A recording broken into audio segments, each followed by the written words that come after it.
बर्फीली हवा और कड़कड़ाती ठंड गांव की गलियों में सीटी बजाती घूम रही थी। रात हो चुकी थी और आसमान में तारे भी ठंड के मारे दिखाई नहीं पड़ रहे थे। गांव के किनारे एक छोटी सी झोपड़ी में रामलाल और उसके बेटे, बहू, पत्नी और बच्चे रहते थे। झोपड़ी की दीवारें मिट्टी और पुआल से भरी थी, पर कई जगह से टूट चुकी थी। खिड़की के पास की दरारों से ठंडी हवा धड़ाधड़ अंदर घुसती थी। और इस रात में रामलाल घर आता है और अपनी बहू से रामलाल कहता है, अरे बहू, बाहर ठंड बहुत है, जरा मेरे लिए एक कप जल्दी से चाय तो बना कर डाल दो बेटा।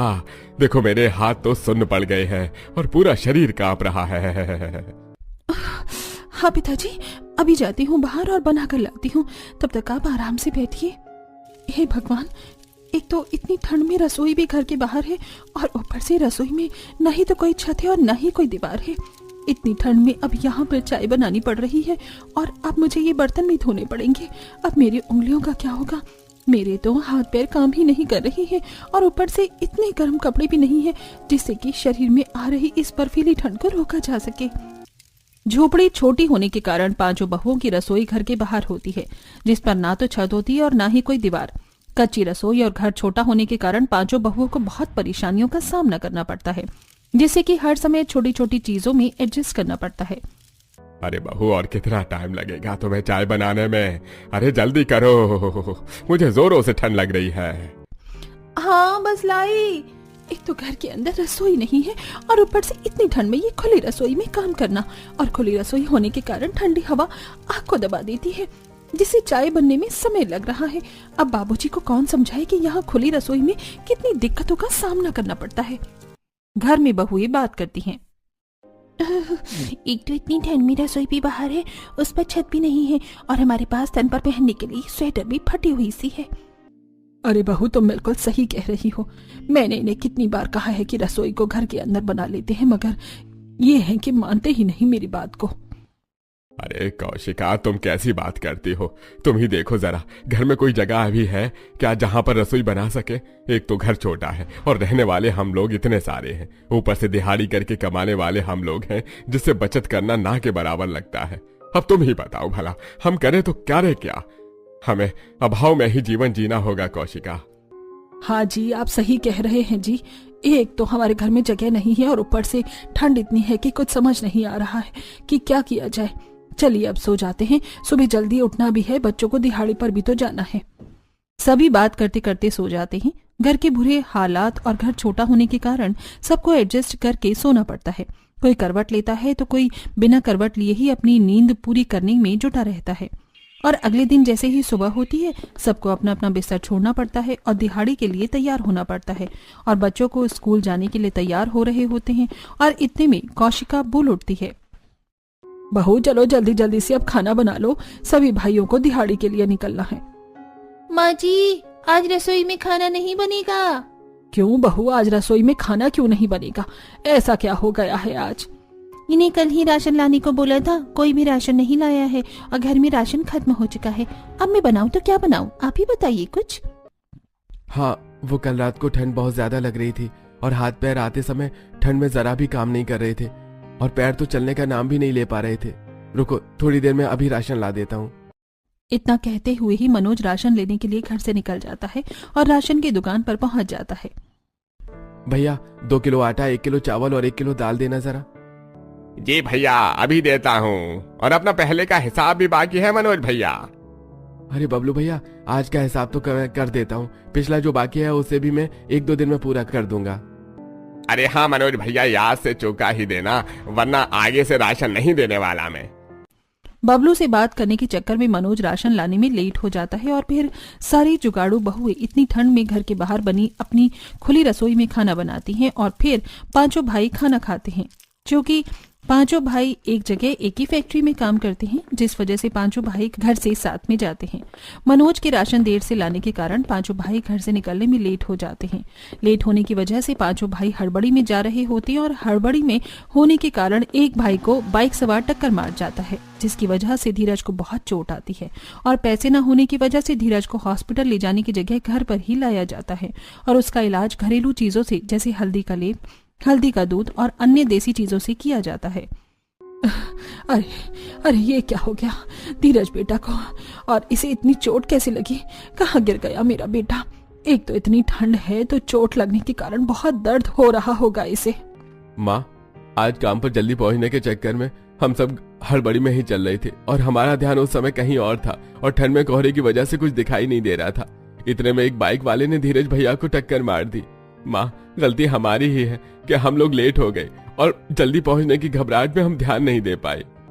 बहुओं, अगर आज तुम समय पर रसोई में खाना पका देती तो इतनी हड़बड़ी में, इतनी ठंड में मेरे सभी बेटे समय पर घर से बाहर बिना हड़बड़ी के ही निकलते और आज ये दिन नहीं देखना होता। धीरज को चोट नहीं आई होती और उसे इतना दर्द नहीं झेलना पड़ता, पर तुमको तो कोई फिक्र ही नहीं है। सभी बहुएं अपनी सास की खरी खोटी सुनती हैं और आपस में बात कर रही होती हैं। एक तो इतनी ठंड में घर का सारा काम भी करो और घर और रसोई को भी देखो, और कुछ गलत हो जाए तो सारा दोष अपने माथे भी ले लो। हे भगवान, कहाँ किस घर में हमारी शादी करा दी है जहाँ पर इतना एडजस्ट करके चलने पर भी कुछ हाथ नहीं लगता है। अगर कल रात को टाइम से राशन लेकर घर आ जाती तो इतना लेट नहीं होता। और एक तो इतनी ठंड है और ऊपर से घर के अंदर रसोई भी नहीं है। घर के बाहर रसोई होने से इतनी कड़कड़ाती ठंड में बाहर खाना बनाना पड़ता है। हाँ, और नहीं तो क्या, रोज रोज ऐसे ही परेशान होना पड़ता है हम सभी बहुओं को। हमारी तो किस्मत ही खराब है। एक तो दिन भर घर का काम करो और ऊपर से सास की ताने भी सुनो जिसमें अपनी कोई गलती ही ना हो। चलो, अब बातें तो बहुत हो गई हैं, थोड़ा अब घर का और रसोई का काम कर ली। कपड़े और बर्तन करना बाकी है और भी घर का बहुत सारा काम बाकी है, क्यों ना इसे पहले पूरा कर लिया जाए। इतनी ठंड में सभी बहुएं एक दूसरे का मुंह ताकती हैं और सोचती हैं इतनी ठंड में कौन कपड़े और बर्तन धोएगा। और फिर सभी बहुएं एक साथ नदी किनारे कपड़े धोने जाती हैं। कहर बरसाती ठंड में पांचों जुगाड़ू बहू के कपड़े धोने के लिए घर से इतनी दूर नदी किनारे आना पड़ता है। 5 बहुएं कपड़े और बर्तन लेकर नदी किनारे पहुंचती हैं और जैसे ही नदी का पानी छूती हैं, बाप रे, इतना ठंडा पानी, कैसे कपड़े धो पाएंगे हम इस ठंड में? पानी को देखो तो कितना ज्यादा ठंडा है। मेरे हाथों की उंगलियां तो पानी में डालते ही सुन्न सी पड़ गई हैं। मुझसे तो अकेले नहीं धोए जाएंगे घर में इतने कपड़े। भाभी, आज आप ही कपड़े धुलवाने में मेरी मदद कर दीजिए। दोनों मिलकर धोएंगे तो आसानी होगी और ज्यादा ठंड भी नहीं लगेगी। लाइए, मैं कर देती हूँ आज कपड़े धोने में आपकी मदद। पर हाँ, शाम का खाना आप लोग देख लेना, मुझसे चूल्हे का धुआं और ठंडी हवा सहन नहीं हो पाती है। अल्पा इतनी कहते ही कपड़े धोने लगती है और वहां से सभी बहुएं काम खत्म करके घर की ओर लौट रही होती हैं। तो उन्हें ये एहसास होता है कि इतनी ठंड में सभी चीजों का कुछ न कुछ तो जुगाड़ करना ही होगा। सभी बहुएं सबसे पहले अपनी झोपड़ी में आ रही हवा को रोकने का सोचती हैं और घर पहुंच जाती हैं।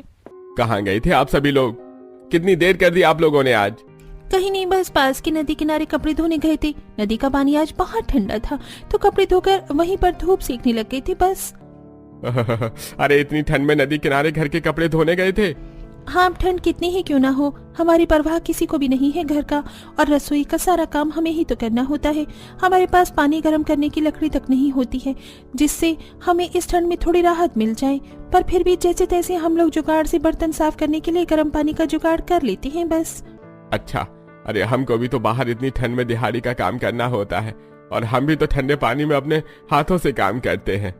बातें करना बंद करो और चलो अब हमारी झोपड़ी की मरम्मत करते हैं। कैसी हो रही है हमारी झोपड़ी, ऊपर से ठंडी हवा और लगती है जो कि असहनीय होती है। मुस्कान की बात सुनकर सभी बहुएं झोपड़ी की मरम्मत के लिए काम शुरू कर देती हैं। जहां पर अल्पा और निशा झोपड़ी में हो रहे छोटे छोटे छेदों में मिट्टी और गोबर की सहायता से उन्हें भरती हैं, तो वहीं मुस्कान और गीता झोपड़ी की छत पर नई घास फूस से डबल लेयर में कवर कर देती हैं। इसके बावजूद भी ठंडी हवा रुकने का नाम नहीं ले रही होती।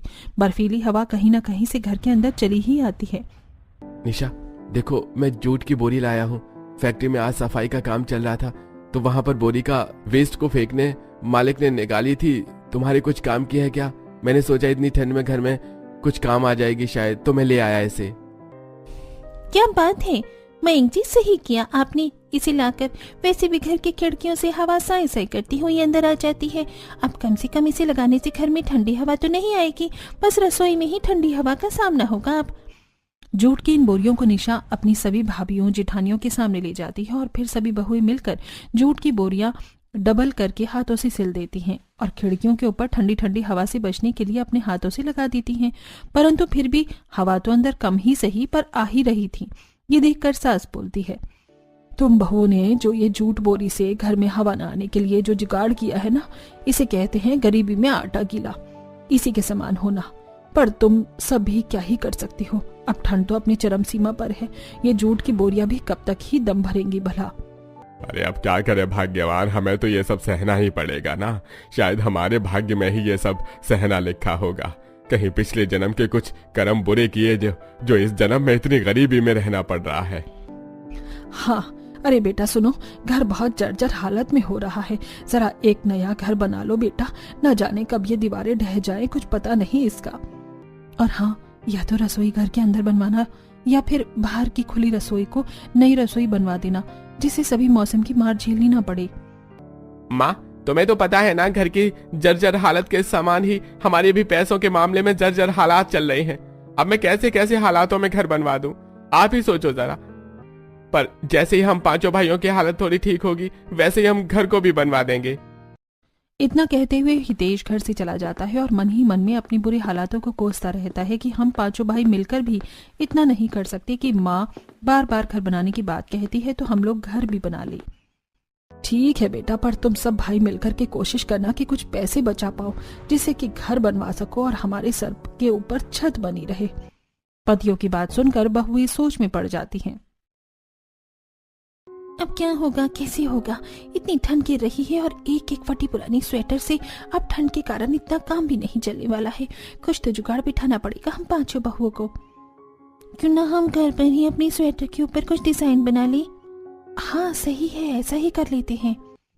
शाम को इतनी ठंड में रसोई में घर में जाने में बहुत ज्यादा ठंड लगती है, और एक तो हमारा घर भी बहुत छोटा है, जगह की कमी है, कुछ तो करना ही पड़ेगा हमें।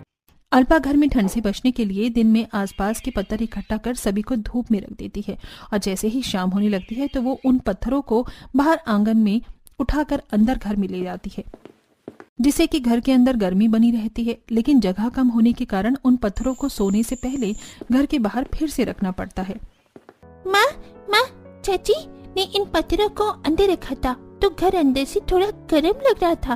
अब इसे घर में ठंडी लगेगी, कुछ तो करो माँ, या तो घर बड़ा कर दो या घर में एक नया गर्म हीटर ले आओ माँ, जिससे घर में ठंड न लगे। पिताजी, मुझे भी नई स्वेटर चाहिए। आज स्कूल में मेरे दोस्त मुझे चिढ़ा रहे थे कि तू कैसे स्वेटर पहनता है, तेरे पास तो फटी टूटी स्वेटर है, और तो और मुझे स्कूल में रोज रोज चिढ़ाते भी हैं। हाँ बेटा, मैं कुछ करती हूँ। अच्छा, तुम्हारे पुराने स्वेटर को मैं नए स्वेटर जैसा बना देती हूँ, फिर तुम देखना तुम्हारे एक भी दोस्त तुम्हें चिढ़ा नहीं पाएंगे। ये सारी बातें सुनकर गीता के मन में अचानक से एक जुगाड़ आता है और वो सबको बताती है। क्यों ना आज घर की रसोई के काम से निपटकर हम एक देसी हीटर का जुगाड़ किया जाए, जिससे कि इस जालिम ठंड से कुछ राहत मिल सके। माँ, मुझे बहुत तेज भूख लगी है, कुछ खाने को दे दो माँ। और हाँ, आज कुछ अच्छा ही देना, मैं रोज रोज एक जैसा खाना खाकर बोर हो गया हूँ। हाँ बेटा, अभी देती हूँ। आज तक तो जो बना है वो खा ले, कल के लिए तेरे लिए पराठे बना दूंगी। बस ठंड के कारण हाथ पांव ऐसे जम गए हैं कि काम करने के लिए शरीर में फुर्ती नहीं आ पा रही है, इसलिए खाने में लेट हो रहा है। सभी बहुएं घर के बाहर की रसोई से निपटकर देसी हीटर के जुगाड़ में लग जाती हैं और एक मिट्टी की हांडी लेती हैं और उसके अंदर गरम गरम कोयले डाल देती हैं और ऊपर से एक स्टील की छलनी रख देती हैं और इस देसी हीटर को घर के अंदर रख देती हैं, जिससे कि घर के अंदर गर्माहट बनी रहती है और इस ठंड से सबको थोड़ी सी राहत महसूस होने लगती है। ऐसे करके जुगाड़ू बहू अपने जुगाड़ से ठंड में काम चला लेती है। अरे वाह बहू, शाबाश, क्या बात है। तुमने तो बहुत ही अच्छा देसी जुगाड़ से घर को गर्म रखने के लिए हीटर बना लिया। सच में मानना पड़ेगा तुम सभी बहुओं को, तुम सभी तो जादूगर से कम नहीं हो। हाँ सच में। अरे मेरी बहुएं तो पूरे घर को बांध कर चल रही हैं, बेचारी कितनी परेशानी उठाती हैं। सब की सब बहू एक तो घर के अंदर रसोई नहीं है और ऊपर से इतनी ठंड में घर के बाहर रसोई में बिना दीवार की रसोई में काम करती हैं। और मेरे बेटे हैं कि जिन्हें बहुओं की परेशानी नजर नहीं आती, और जब घर बनाने की बात कहो तो सभी नजरअंदाज कर देते हैं और ऊपर से दिहाड़ी करके आते हैं तो हुक्म भी चलाते हैं।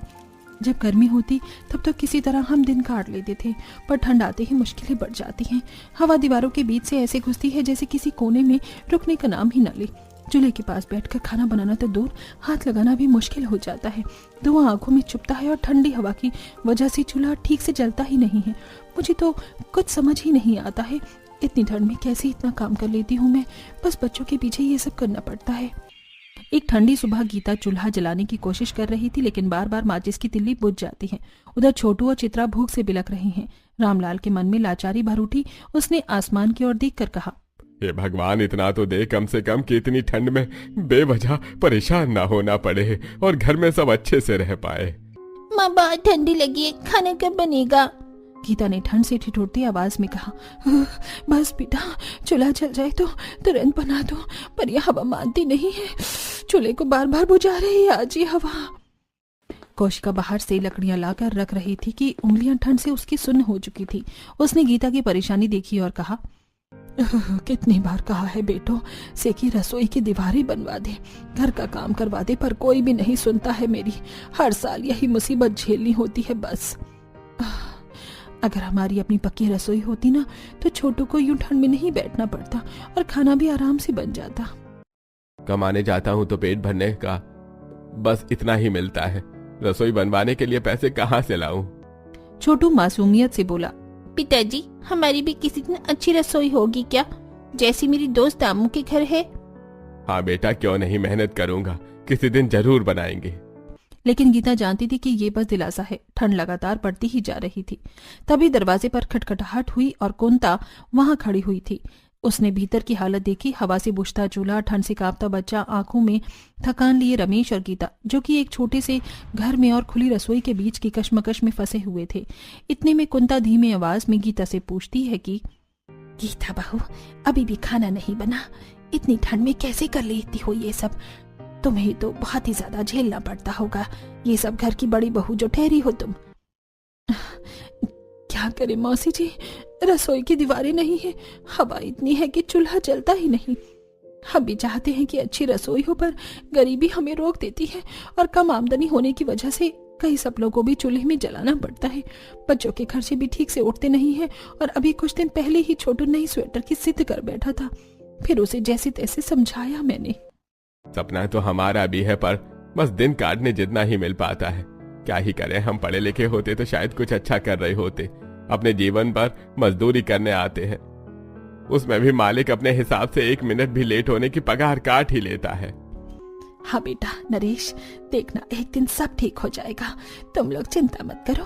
कभी तो भगवान को दया आएगी और वो इन हवाओं से बचने के लिए कुछ उपाय देखा। हिम्मत रखो बस तुम लोग।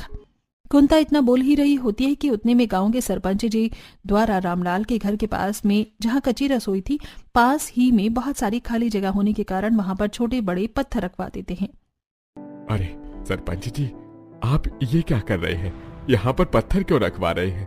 अरे हमें परेशानी होगी सरपंच जी, आप इन पत्थरों को यहाँ से हटाइए अभी। एक तो पहले ये हमारे पास जगह की कमी है और ऊपर से आप इन पत्थरों को यहाँ रख रहे हैं। अरे तुम मेरे रास्ते से हट जाओ रामलाल जी, एक तो ये जमीन तुम्हारी नहीं है और तुम कौन होते हो जो मुझे यहाँ से पत्थर को उठाने को बोल रहे हो? 2 कौड़ी के दिहाड़ी करने वाले लोग मुझे सिखाने चले हैं कि मुझे क्या करना चाहिए और क्या नहीं। सरपंच द्वारा जोर जबरदस्ती वहां पर रसोई के पास में छोटे छोटे पत्थर रखवा दिए जाते हैं, जिससे रामलाल का पूरा परिवार हताश हो जाता है। और वहीं थोड़ी देर बाद बहुएं जंगल की ओर लकड़ियां लेने चली जाती हैं। सुबह की हल्की हल्की धूप में 5 बहुएं पुराने पेड़ों के बीच से रास्ता खोजती हैं, जंगल की ओर आगे बढ़ती रहीं। हवा में ठंड थी, पर उनके मन में उम्मीद की गर्माहट थी कि आज तो उन्हें गर्म फल मिल जाएगा, जिसे कि हम गरीबों के शरीर में जाने से गर्माहट रहेगी। अरे भाभी, ये गर्म फल दिखने में होता कैसा है और कैसे प्रकार की पेड़ों पर लगती है? अरे अल्पा, ये गर्म फल जो है ना, ये सफेद कलर के गोलाकार के होते हैं, जो खाने में बड़े ही स्वादिष्ट होते हैं। गर्म फल की खोज करते करते सभी बहुएं आगे बढ़ती हैं और आखिरकार उन्हें गर्म फल दिख ही जाता है। भाभी, ये क्या है? गर्म फल देखो जरा, ऊपर की ओर देखो। हाँ अल्पा, यही है गर्म फल। चलो अब मैं ऊपर चढ़ती हूँ, तुम लोग नीचे से उठाकर बाल्टी में रख दो। गर्म फल की खोज करते करते और उसके बाद घर पहुंचने में सभी बहुएं लेट हो जाती हैं और वही पति और बच्चे उनका घर आने का इंतजार कर रहे होते हैं। कहाँ गई थी तुम? और ये आने का समय है तुम लोगों का? एक तो हम इतनी ठंड में दिहाड़ी करके आए हैं और यहाँ पर हम और बच्चे भूख से बिलख रहे हैं। हाँ सही कह रहे हो भैया, आप सभी को ध्यान रखना चाहिए कि समय कितना हो गया है। अरे हाँ, हम आज थोड़ा लेट हो गए हैं, पर आप लोग चिंता मत करो, हम लोग अभी घर से बाहर रसोई में जाते हैं और फटाफट खाना बना कर लाते हैं। हाँ चाची, जल्दी से बना दो, बहुत जोरों की भूख लगी है, अब तो मुझसे सहन ही नहीं हो रहा है। और हाँ, आज मेरे लिए पराठे बना देना, लास्ट टाइम भी मुझे माँ ने पराठे नहीं दिए थे। सभी बहुएं रसोई में जाती हैं और जल्दी से खाना बनाने में जुट जाती हैं। और ठंड में ठंडी हवा चलने के कारण चूल्हा धीरे धीरे जलता है, जिसके कारण खाना बनने में और भी लेट हो जाता है और बच्चे बिना खाए पिए ही सो जाते हैं। अरे आओ तुम लोग घर पर। देखा, लेट होने के चक्कर में बच्चों को भूखा सोना पड़ा। रहने दो, अब मुझे भी खाना मत परोसो। बच्चों ने नहीं खाया है तो मुझे भी नहीं खाना, मैं सोने जा रहा हूँ। उस रात बहुओं के लेट होने की वजह से पूरा परिवार बहुओं से नाराज था और नाराजगी लेते हुए सब सो गए। और अगले दिन कौशिका बोली कि बहू सुनो तो जरा, कल तुम लोग जो गर्म फल लाई थी ना, मुझे और सबको दे देना। इतनी ठंड में तो छोटे से घर में रहना होता है और उसमें भी खाने पीने की तंगी झेलनी पड़ती है। निशा गर्म फल सबको लाकर दे देती है और फिर सब बहुत ही स्वाद लेकर गर्म फल को खाते हैं। सभी पांचों बहुएं जुगाड़ू हैं, आपस में बात कर रही होती हैं कि तभी सबसे छोटी बहू निशा बोलती है, सरपंच जी द्वारा हमारी रसोई के नजदीक जो पत्थर रखे गए थे वो दिन में बहुत गर्म हो चुके थे, जिसके कारण रात को रसोई में खाना बनाते समय ठंड का एहसास कम हुआ। क्यों ना हम सभी लोग मिलकर अपने घर और रसोई को पत्थर से बना लें। निशा की बात सुनकर सबसे बड़ी बहू बोलती है, तुम्हारा जुगाड़ वैसे ठीक है, हाँ, लेकिन हम इसके बारे में कभी और बात करेंगे। ऐसे ही दिन गुजरते हैं और फिर एक दिन तूफानी रात में ठंडी हवा इतनी तेज आई कि घर की दीवारों का एक बड़ा हिस्सा गिर गया। बच्चे कांपने लगे और कौशिका और रामलाल कश्मकश में पड़ गए कि अब हमारा क्या होगा, अब हम क्या करेंगे। अरे मैंने कहा था बेटों को कि नया घर बना लो, पर मेरी एक नहीं सुनी किसी ने भी। और अब देखो घर की दीवार टूट गई है ना, अब इतनी ठंड में हम क्या ही करेंगे रमेश के बाबूजी। और फिर सभी बहुओं को गुस्सा आ ही गया और सभी सोचने लगी, अब और नहीं, हमें खुद ही कुछ करना होगा। रोज रोज ही परेशानी देखी नहीं जाती है यूं, और अब तो हद ही हो गई है, अब तो दीवार ही गिर गई है, अब तो हमें साथ मिलकर घर और रसोई को नया बनाना ही पड़ेगा। पर पैसे कहाँ से आएंगे, हमारे पास तो पैसे भी नहीं है, और मजदूर कैसे बुलाएंगे, कैसे करेंगे हम सब एक, और घर किस चीज का बनाएंगे। हम पांचों बहुएं खुद मेहनत करेंगी, अगर घर नहीं बना तो बच्चे ठंड से बीमार हो जाएंगे और हम सब बेघर हो जाएंगे। ऐसे में सरपंच जी द्वारा डाले गए कुछ पत्थर जो काम के हैं वो, और जंगल और नदी के किनारे बहुत पत्थर पड़े हैं, क्यों ना हम उन पत्थरों से दीवारें बना लें। हाँ, मजबूत भी होंगे और सस्ते में भी काम हो जाएगा। चलो आज दोपहर से ही काम शुरू कर देते हैं हम पांचों बहुएं। अगली सुबह पांचों जुगाड़ू बहुएं अपने परिवार को चाय पानी देकर काम में लग जाती हैं। घर के पास जो काम के पत्थर थे उन्हें टब में रखा और कुछ को हाथों में उठाकर पुराने घर के नजदीक ही रख दिया। बाकी पत्थरों को लेने के लिए टोकरी लेकर नदी किनारे सभी बहुएं पहुंच गईं। इतने भारी पत्थर क्या हम उठा पाएंगे, ये कैसे करेंगे हम लोग। जब दिल मजबूत हो तो पत्थर क्या पहाड़ भी हिल सकते हैं। अब बात तो हमारे घर और रसोई बनाने की जो है। सभी बहुएं दिन भर छोटे बड़े पत्थर ढोती रहीं। अक्सर उनके हाथ छिल जाते, पर वो ठहरती नहीं थी। बस सभी बहुएं ये कायास लगा रही कर बैठी हुई थी कि इतनी ठंड में कैसे भी करके घर तो बनाना ही है। इतने में अल्पा थक कर बैठ जाती है और अपनी सभी देवरानी जेठानी को आराम करने के लिए बोलती है, आराम तो कर लेंगे, लेकिन पहले घर बन जाए, फिर चैन से सोएंगे। तब तक कोई आराम नहीं। जितनी जल्दी हम सभी बहुएं काम करेंगी उतनी ही जल्दी हमारा घर बन पाएगा और इस ठंड से राहत मिल पाएगी। बहुओं के इस जुगाड़ से घर का निर्माण शुरू होता है और घर लौटकर सभी बहुओं ने मिलकर मिट्टी, गोबर और पानी का मिश्रण बनाया। दादी कहती थी कि गोबर और मिट्टी से बना लेप पत्थरों को जोड़ देता है। हम भी वही करेंगे और साथ ही साथ चूने का भी उपयोग करेंगे। पांचों बहुएं लाइन बनकर खड़ी हो जाती हैं और सब अपनी साड़ी का पल्लू करके खड़ी होकर पत्थर को लगाती। वहीं एक बहू पत्थर उठाती तो दूसरी उसी जगह पर रखती और तीसरी लेप लगाती, चौथी दीवार को सीधा करती, साथ ही साथ पांचवी पत्थर को स्थिर कर देती। ऐसे ही शाम होती ही दीवार थोड़ी थोड़ी खड़ी होने लगती है। बच्चे खुशी से चिल्लाने लगे, अम्मा हमारा घर बन रहा है। सभी बहुओं की ये सुनकर हिम्मत और भी मजबूत हो जाती है। एक दिन अल्पा थक कर रो पड़ी, हमसे नहीं होगा, बहुत मुश्किल है ये पत्थरों से घर बनाना। अल्पा, हमारा कोई ईंट सीमेंट वाला महल नहीं, हमारा घर हमारी मेहनत, हमारा यकीन और हमारा प्यार होगा और ऐसा घर कभी नहीं टूटता। ऐसे ही अल्पा को गीता की इन बातों ने नई ऊर्जा से भर दिया और 15 दिनों में 5 जुगाड़ू बहुओं की रसोई और घर बनकर तैयार हो जाता है। वाह बहू, तुमने तो कमाल ही कर दिया। गरीबी में भी इतना हौसला, भगवान तुम सबको सदा खुश रखे। माँ जी, हमने सीख लिया है कि जब परिवार साथ होता है तो पत्थर भी दीवार बन जाते हैं और मेहनत से डरने वाले कभी अपना घर नहीं बना सकते। हमारा घर छोटा है पर प्यार से बड़ा है। अब ठंडी हवा भी हमारे घर में नहीं आएगी। सब बहुएं हाथ पकड़कर अपने नए घर के सामने खड़ी हो जाती हैं और सोचती हैं कि आखिरकार हम पांचों जुगाड़ू बहुओं ने अपने जुगाड़ से घर और रसोई बना ही ली। 5 जुगाड़ू बहू का पत्थर का घर और रसोई देखने में बहुत सुंदर लगता है, जिसे आसपास के लोग आकर तारीफ करते हैं।